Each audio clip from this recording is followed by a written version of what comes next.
Over at Ollie International right now, we know at this point some of the top things you should know. 9 people dead. That number expected to rise. The governor said to expect at least 1 more. The airport has reopened the main runway for at least commercial traffic at this point, so passenger planes should be a go.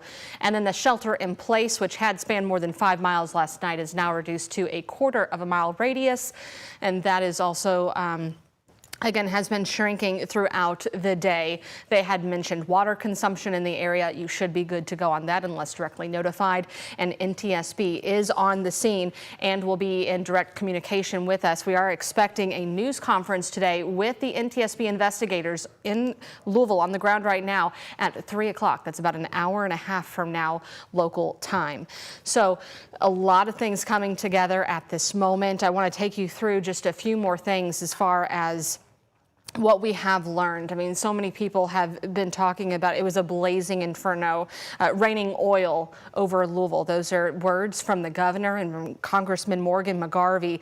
We know it was en route to Honolulu, Hawaii yesterday when it took off, and within seconds, right around 5:14 is the exact time it gave us yesterday evening, is when it burst into flames. We saw in video taken from a number of angles that it appeared an engine, the wing, the left side of the plane was engulfed, so it looked like the first engine went down, and within 100 feet or so in the air, a second engine went down, and that's when the whole plane just pretty much went upside down, and just catastrophic damage and loss of life there. Okolona Fire was the main crew on site. You can see the smoke billowing, and that's because you had 38,000 gallons of fuel headed for that direct flight to Hawaii. So it was packed with jet fuel there, and that's why you had that shelter in place, because you had all that debris and the smoke and the ash in the air that was filtering across a number of homes where they originally told all of us in that northern section of Louisville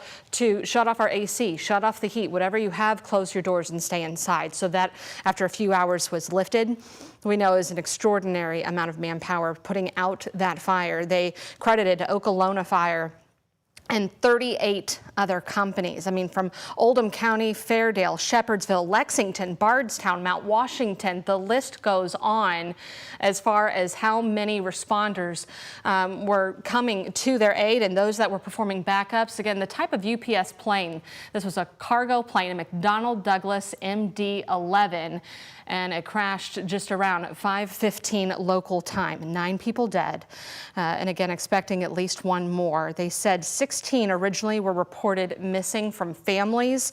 They're still working on that number today to see if that in fact is the exact number there. And then we know from U of L Health that 15 people were transported to a number of hospitals, 2 of whom are still in the hospital and ICU at the burn unit at U of L Hospital.